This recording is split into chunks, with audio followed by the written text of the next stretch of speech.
जोहार, मी श्रीमंत सुरपाम. आपण पाहत आहात एस भारत न्यूज, जनसामान्याचा आवाज. बातमी आहे गडचिरोली जिल्ह्यातून महाराष्ट्र राज्याचे महसूल मंत्री माननीय चंद्रशेखरजी बावनकुळे आणि गडचिरोली जिल्ह्याचे सहपालकमंत्री माननीय ॲडव्होकेट आशिष जयस्वाल हे जिल्हाधिकारी कार्यालयात पत्रकारांशी वार्तालाप करत आहेत. तो वार्तालाप आपण आपल्या एस भारत यूट्यूब चॅनलच्या माध्यमातून स्क्रीनवर पाहूया. पैसे वसूल करायला पाहिजे, कारण की गव्हर्नमेंटचं काम होतं. या संदर्भामध्ये ऑलरेडी आमची चर्चा झाली. नियमानुसार कारवाई या ठिकाणी करण्यात येईल. एकाच वेळी काय असतं की उत्खनन झालं आणि ज्या डिपार्टमेंटकरता उत्खनन झालं त्या डिपार्टमेंट त्याची रॉयल्टी कापून ठेवतं.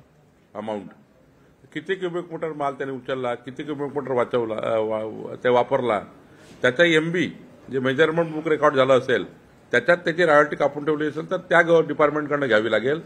समजा जे आम्ही मेजरमेंट आमचं डिपार्टमेंट करेल त्यावर जर त्यांनी रॉयल्टी भरली नसेल तर मग रॉयल्टी प्लस दंड त्या कॉन्ट्रॅक्टरकडून वसूल करण्याची तरतूद आहे.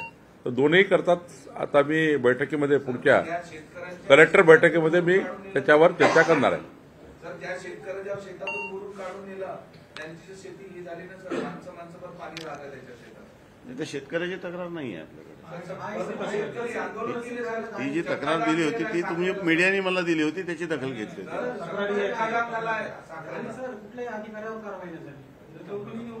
वारंवार करताना एकदा नाही झालाय, वारंवार साखरेला चक्काजाम केला होता शेतकऱ्याची परवानगी न घेता उत्खनन झालाय. हो सर, हो सर. क्रमांक 333 जंगली झुडपी जमीन असून आणि त्याचं क्षमता होती त्या जमिनीला फेरफार करण्यात आला. करता येत नाही, त्या पेशंटला कारवाई करणार का? करता येत नाही. झालं असेल तर झुडपी आता खाली झालं असेल तर फॉरेस्ट डिपार्टमेंट कारवाई करेल त्याच्यावर. ट्रायबल लँडच्या खरेदी विक्री संदर्भात पण चौकशी. ट्रायबल लँडचा खरेदी व्यवहार हा परवानगीशिवाय करू शकत नाही. झालाय टाउन प्लॅनिंग मधून ते सगळं त्यांनी मंजुरी वगैरे करून अर्चना पुट्टेवार यांच्या कार्यकाळात असे खूप प्रकरण झाले. मला असं जर दिलं तर कारवाई करता येईल. आणि आता लवकरच आपण एक शासन निर्णय करतो आहे जो आपल्याकरता आपण गडचिरोलीमध्ये प्रकाशित करू शकता. तो नवीन शासन निर्णय येतोय, येण्यापूर्वीच सांगतोय की आदिवासी शेतकऱ्यांना आपली जमीन भाडेपट्ट्यावर देण्याचा यापूर्वी कायदा नव्हता. म्हणजे एखादी जमीन आहे 10 एकर, त्यांनी जर भाडेपट्ट्यावर दिली ती देता येईल. कलेक्टरच्या समोर येऊन ज्यांना भाडेपट्टा घ्यायचा असेल ते कलेक्टर समोर येतील आणि कलेक्टर समोर भाडेपट्टा करून दिल्यावर किमान कमीत कमी 50,000 रुपये वार्षिक एकरी, 1.25 लाख रुपये हेक्टरी कमीत कमी, आणि त्यापेक्षा जास्त करार करता येईल. म्हणजे तेवढा कमीत कमी पैसे द्यावे लागतील, 1.25 लाख रुपये हेक्टर वर्षाचे. त्यापेक्षा जास्त करार करायचे अधिकार राहतील, पण कमीत कमी यापेक्षा कमी करार नसणार आहे. त्यामुळं आदिवासी जमिनी आता भाडेपट्ट्यावर देता येणार. नंबर 2, आदिवासी शेतकऱ्याच्या शेतात जर हे असेल, गौण खनिज असेल, मुरुम असेल की काही अजून त्याच्या ठिकाणी लोह खनिज असेल किंवा अजून कुठल्याही प्रकारचं खनिज असेल तर त्या खनिजाकरता सुद्धा प्रायव्हेट पार्टीसोबत ते एमओयू करू शकतील. प्रायव्हेट पार्टीसोबत ते आपला भाडेपट्ट्याचा करार करू शकेल.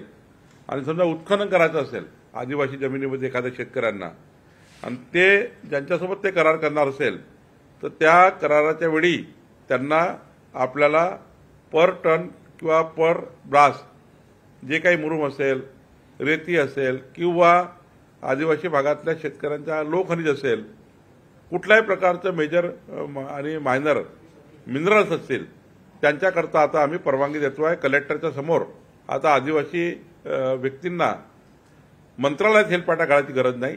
कलेक्टरला पॉवर देऊन कलेक्टरसमोर करारनामा करून आदिवासी भागातल्या शेतकऱ्यांना आता त्याची जमीन भाडेपट्ट्यावर देण्याकरता किंवा त्याच्या शेतामध्ये गौण खनिज असेल तर गौण खनिजचा वापर करण्याकरता आता परवानगी देतोय. सर, मागच्या अतिरिक्त जिल्हाधिकाऱ्यांनी आपले मंत्रालयाचे अधिकार वापरून आदिवासीचा टायटल जागेवरचा बदलून टाकला, जे की अधिकार त्यांना नव्हते आणि तरीही त्यांची आता बदली झाली, त्यांना मोठ्या पदावर अजून पाठवण्यात आला. तो प्रकरण अजूनही त्याची कुठेही चौकशी होत नाही. आदिवासी लँडचा टायटलच बदलून टाकला त्यांनी. द्या माझ्याकडे केस कुठली असेल तर कलेक्टर साहेबांना माहिती दिलेली होती. चेक करा.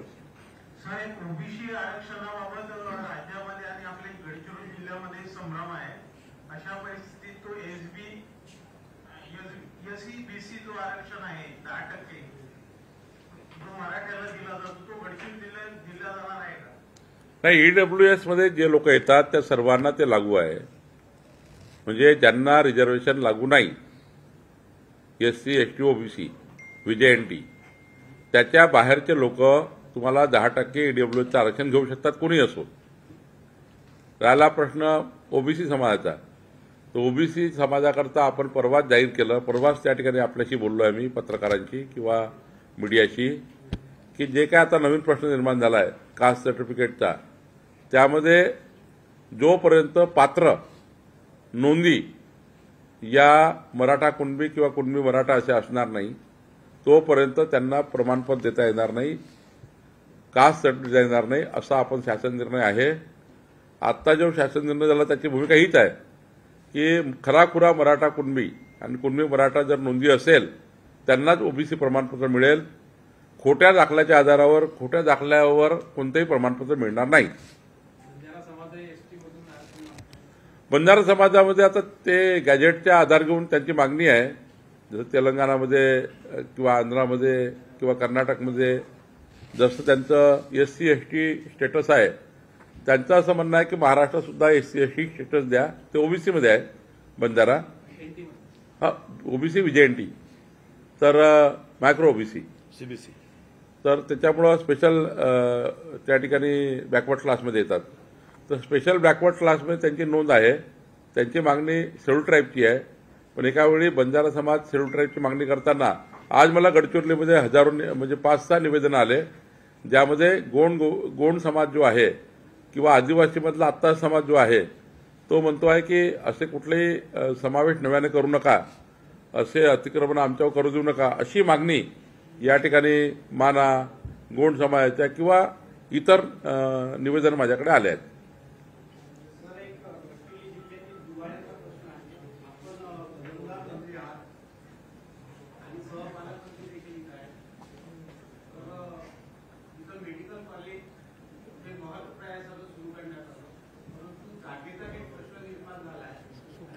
जागेचा प्रश्न सुटला आहे. आता कुठलाही जागेचा प्रश्न शिल्लक नाही. नो, कृषी विभागाची जागा होती. आपण वेगळी एक सेपरेट केंद्र सरकारचा जो कायदा आहे त्यामध्ये गडचिरोली जिल्ह्यामध्ये जी जमीन देण्याचे अधिकार आहे त्याच्यातून फॉरेस्टची जागा दिली आहे. तरी काही थोडासा एक प्रश्न उद्भवलेला आहे. मला आताच आपल्या आमदार महोदयांनी ती तक्रार केली आहे, तर त्याच्या संदर्भात आम्ही संध्याकाळी बसून निर्णय करू. नवीन जागा आपण नाही, जागा तेच आहे, फक्त थोडीशी. नाही, कलेक्टर साहेब सांगता. कलेक्टर साहेब सांगता तुमच्या प्रश्नाला. गव्हर्नमेंट मेडिकल कॉलेजच्या विषयावर जे काही त्याच्यामध्ये लेआउटमध्ये चेंज करून जे दुसरी जागा घेण्याची गरज आहे त्याच्या बाबतीत ऑलरेडी आपण मीटिंग घेऊन मेडिकल एज्युकेशन डिपार्टमेंटला पण कळवलेलं आहे की आपला पुढील कारवाई काय काय राहणार. त्याच्यामध्ये फॉरेस्ट डिपार्टमेंटचे जे काही आपल्याला जागा घ्यायच्याच आहे, सीसीआर सोबत पण चर्चा झालेली आहे. आता क्लॅरिटी आहे की एक्झॅक्टली आपल्याला काय करायचं आहे आणि प्रस्ताव पण आपण पुटअप करण्याचा आपला प्रोसेस सुरू झालेला आहे.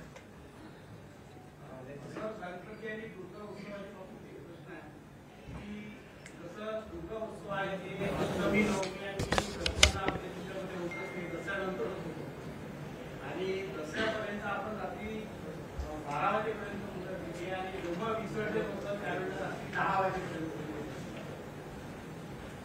काय मागणी काय बस तुमच्या मागणीचा योग्य विचार करण्यात येईल. तुमच्या मागणीचा योग्य विचार करू. तर ठीक आहे. कोर्टाच्या आदेशाच्या अधीन अनेक तहसीलमध्ये महत्वाचं म्हणजे रस्त्याची समस्या निर्माण होत आहे. जागोजागी खड्डे पडलेले आहेत, अपघात होत आहेत, मृत्युमुखी पडत आहेत लोक. तरी पण ठेकेदार जाड कातडीचे आहेत, कारण की ते अजूनपर्यंत 5-5 वर्ष 6 वर्ष झालेले आहेत, मात्र रस्ते पूर्ण झालेले नाहीत. लोकांच्या नागरिकांच्या समस्या, शाळेतील विद्यार्थ्यांना जाण्यासाठी सुद्धा त्रास होत आहे. मानव मिशनच्या बसेस काही ठिकाणी जात आहेत तर काही ठिकाणी जात नाहीत. विद्यार्थ्यांचं शैक्षणिक नुकसान सुद्धा होत आहे. मात्र या गंभीर समस्येकडे कोणीही लक्ष देताना दिसत नाही. बघा, सर्व रस्त्याचे विषय मार्गी लावलेले आहे, फॉरेस्टच्या अडचणी आपण दूर केलेल्या आहे, नॅशनल हायवेचे काम प्रगतीपथावर आहे आणि आता सरकारने 500 कोटी रुपयाचा विशेष पॅकेज दिलेला आहे. जिल्हा खनिज प्रतिष्ठानच्या निधीतूनही आपण रस्ते करत आहोत आणि आता जे नवीन डिसेंबरमध्ये जो अर्थसंकल्प होईल त्या अर्थसंकल्पामध्ये देखील गडचिरोली जिल्ह्याला जास्तीत जास्त प्राधान्य देण्यात येईल, कारण की या रस्त्याचा अनुशेष खूप मोठा आहे, परंतु सर्व अनुशेष गतीने दूर करण्याचा आपण प्रयत्न करत आहोत. रस्त्याचा प्रॉब्लेम खूप भयंकर आहे, सॉल्व्ह केला सर, जिल्ह्याच्या बाहेर तुम्ही गेल्यावर कुठेही रस्ता चांगला नाही. बरोबर आहे. पासून आष्टीपासून सिरोंच्यापर्यंत जागोजागी रस्ते होत आहेत, मात्र काही ठिकाणी नाल्याचे काम झालेले आहे, पुलियाचे काम झाले, मात्र आजूबाजूला पूर्णपणे खड्डे पडलेले आहेत. आणि हे बघा, महाराष्ट्राच्या कुठल्याही जिल्ह्यापेक्षा गडचिरोली जिल्ह्याच्या कामाची लांबी जास्त आहे, हे आपण तपासून घ्या. आणि त्याला अधिक जास्त निधी देऊन माननीय मुख्यमंत्री महोदय स्वतः सांगितलं आणि त्यांनी डिपार्टमेंटला सांगून ठेवलं आहे की गडचिरोलीचा कुठलाही प्रस्ताव थांबू नये, आणि म्हणून जास्तीत जास्त स्वतः आपले आमदार साहेब देखील या गोष्टीने पाठपुरावा करत आहे. आणि पुढच्या याच्यामध्ये देखील आता नवीन गव्हर्नमेंट आल्यानंतर नवीन कामं मंजूर झाले नाही, परंतु जेव्हा मंजूर होतील त्यामध्ये गडचिरोलीला निश्चितच पहिला प्राधान्य देण्यात येईल. सर, ठेकेदारांचे थकीत बिल कधी मंजूर होणार? ठेकेदारांनी आता आत्महत्या करणे सुरू केले आहे. लवकर मिळणार आहे, सर, आज एक ठेकेदार मेलेला आहे जलजीवन मिशनचा. लवकर मिळणार आहे. 50 लाख रुपयापर्यंत मिळाले आहे, 50 लाख वरचे थांबले आहेत, 50 लाख रुपयापर्यंत मिळाले, 50 लाखच्या वर थांबलेले आहेत. छोटे लोक 80% निपटले आहे. आणि जलजीवन मिशनसाठी नवीन योजना त्याला जोडण्यासाठी येते आहे, त्याच्याकरता कॅबिनेटमध्ये प्रस्ताव आला आहे, म्हणजे कॅबिनेटसमोर प्रस्ताव येईल. पण जलजीवन मिशनचे जे अपूर्ण काम आहे त्यांना नव्यानं जोड देऊन ते कामं पूर्ण करण्याकरताची शासनाकडून लागणारे पैसे आता त्याकरता मंजूर होत आहे. सर, आज आपल्याकडे तक्रार आली आहे जंगली हत्तीच्या एक पिपरटोला गावामध्ये मागच्या 4 दिवसापासून पूर्ण गावकरी रात्री झोप घेत नाही आहे. सर्वीकडे जो त्रास चालू आहे, कुठलीही यंत्रणा वेळेवर इथे काम करत नाही. नाही, आम्ही याची स्वतः बैठक घेतली, माननीय मुख्यमंत्री महोदयाशी चर्चा झाली. जसं काही भागामध्ये टायगरचा प्रश्न झाला, या जिल्ह्यामध्ये हत्तीचा प्रश्न आहे. हत्तीचा प्रश्न हँडल करण्यासाठी तंत्रज्ञान वेगळं आहे तिथलं. आता मार्बल सोबत आपण MOU केलेला आहे आणि आर्टिफिशियल इंटेलिजन्सचा वापर करून लोकांना ऍडव्हान्समध्ये कशी सूचना देता येईल त्या दृष्टीनं आता कार्यवाही सुरू आहे. जिल्हाधिकारी आणि SP नागपूर यांच्याशी चर्चा झाली. ड्रोन टीम पण वेळेवर पोहोचत नाही तिथं. 3 दिवस झाले, 1 दिवस गेली फक्त आम्ही बोलल्यामुळे, एकच दिवस. नाही, आता आपण त्याला गतीने ड्रोन टीम तिथं गेली पाहिजे. आपण AIचा वापर त्याच्यात करत आहोत. Sir, thank you. अशाच नवनवीन घडामोडी पाहण्यासाठी आजच आमच्या एस भारत यूट्यूब न्यूज चॅनलला लाईक करा, शेअर करा आणि सबस्क्राईब करा. जोहार.